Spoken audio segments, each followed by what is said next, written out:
This is breaking, Chicago. A move with real weight is on the table. The kind that doesn't just tweak the rotation, but changes how Sundays feel at Soldier Field. The phones are humming, cap sheets are open. And a very specific profile of defender is being studied because the run fits haven't been ruthless enough and the third down answers need to arrive before November. If you're picturing a player who closes space like a door on a windy night and turns stretch plays into 2-yard grudges, you're getting warm. Here's what you're going to get in the next minutes. Why the staff is prioritizing a linebacker with instant trigger eyes. How this type of player would clean up edges and keep safeties honest. What the swap price looks like in real terms. How the contract math actually helps flexibility in 2025 and 2026. And where this move would place veterans already in the room without breaking chemistry. We'll also walk through the timeline around the trade window, the risk-reward curve, and what this means for a defense built to travel in January. Welcome back to Bears News Fan Report. Hit subscribe, ring the bell, and drop a like so this breakdown finds the diehards who live for real football context, not rumors tossed in the wind. You keep this channel honest, and we'll keep you ahead of the headline. Let's set the field. Chicago's identity on defense is built on closing space, tackling with bad intentions, and forcing offenses to play left-handed. When that standard dips, when cutbacks sneak through, when tight ends win option routes on money downs, the whole picture tilts. The antidote isn't just more blitz or play too high and pray. It's about one more reliable set of shoulders in the second level. A backer who reads guard flow as fast as the ball carrier reads daylight. Who gets over the top without dragging the line behind him out of shape. That's the archetype on the whiteboard right now. Think of a player who keys and diagnoses like a veteran, but pursues like a gunner.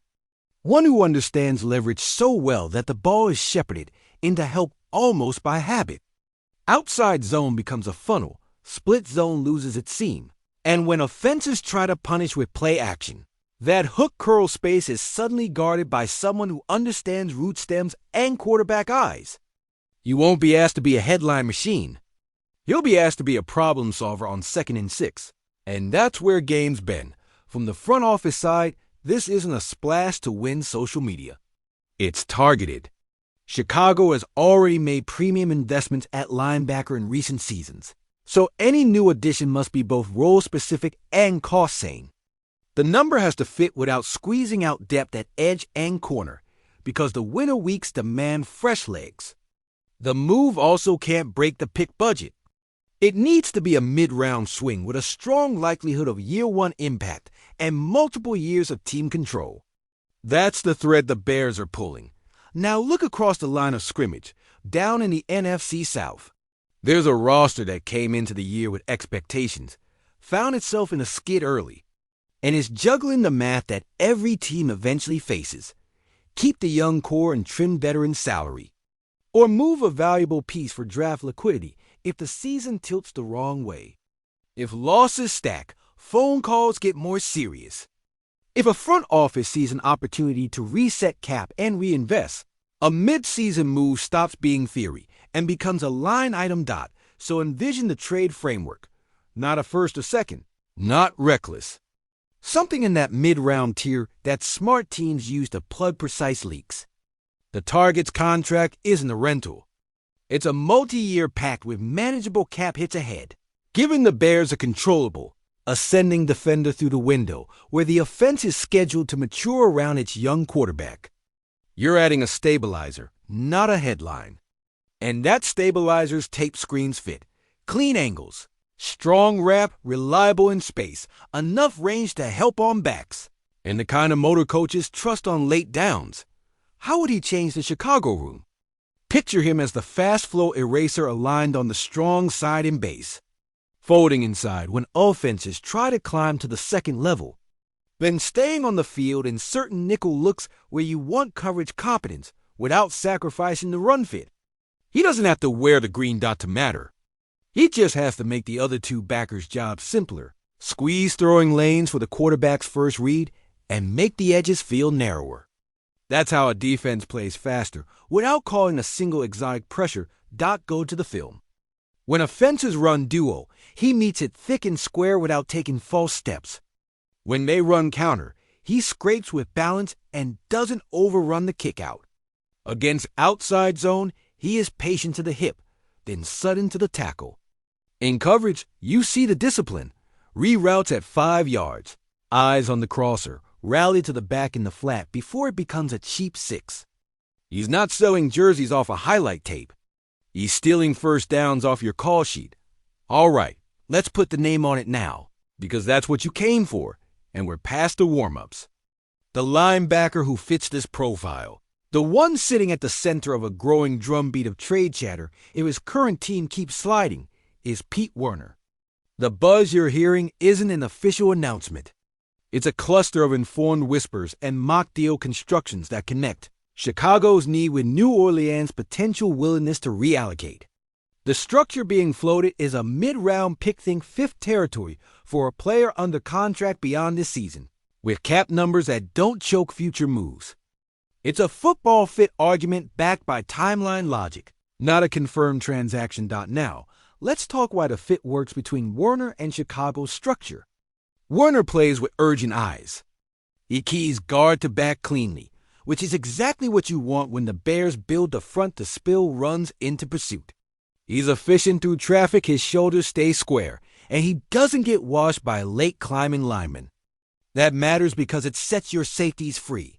Fewer emergency fills, more honest brackets against tight ends, and better help over the top when offenses try to influence with orbit motion and play action. Werner's presence, next to the established veterans, tightens the screws on the most annoying plays that have bled yards in the early going. Contract context is the second pillar. We're talking about a defender in his mid-20s, already logged real snaps, locked into a multi-year deal with cap hits around the mid-single digits annually across the next 2 seasons. For the acquiring team, that's stability at a premium effort position without paying edge rusher money. For the selling team, moving him, if they decide to pivot, could clear meaningful space next year and pick up a day 3 asset. That's why this idea hasn't died as the rumor cycle turns. Both sides can make a straight face. Case in their own spreadsheets. Role definition in Chicago would be clean. In base, Werner can live as the strong side backer, hammering tight ends and forcing runs back into the teeth. In nickel, matchups dictate. You keep him off of backs and certain tight ends, or you sub into a dime with more speed if offenses go 4 wide. The point isn't to make him a star. The point is to remove Gray from the picture. Fewer Gray snaps mean fewer cheap third and manageables. That's how a defense adds 2 wins without any new blitz package making headlines. There are risks as always. You're adding a linebacker midstream, asking him to digest terminology, sync with the front, and communicate in a room that already has defined voices. Chemistry isn't guaranteed. It's built. There's also the question of opportunity cost. Would that mid-round pick be better used at edge depth, corner versatility, or interior pass rush? These are fair objections. But if the staff's tape grade says the second level needs one more reliable tackler, who makes the first mistake, the last mistake on a drive? Then this is exactly where you spend that chip. Don't overlook the cultural alignment. Chicago's standard asks defenders to play fast, hit clean, and finish plays. Werner's calling card is consistency. That's contagious. When linebackers fit with urgency, defensive linemen win with angles, and the whole machine feels lighter. He's not a doesn't-show-up guy. He shows up in the places that make coordinators sleep better. 2nd and 7 tackles, covered backs, and clean exchanges on perimeter screens. You don't need a new billboard. You need a reliable metronome in the second level. Where does the timeline go from here? If New Orleans steadies and Stacks wins, this conversation cools. If they wobble into the deadline, phones get braver. Chicago's calculus will weigh health, the next 4 games, and whether the defense can close without one more glue piece. The beauty of a mid-round cost is that you're not mortgaging the future. You're paying for certainty in a part of the field where certainty is rare. If you've watched this far, you're the heartbeat of this channel. Tell me below, Is a disciplined, range-capable linebacker exactly what you want the Bears to prioritize before the deadline? Or do you pound the table for edge help and live with the current second-level mix? How much would you spend fifth-rounder, conditional sweetener, or walk away if the price climbs? Give me your read.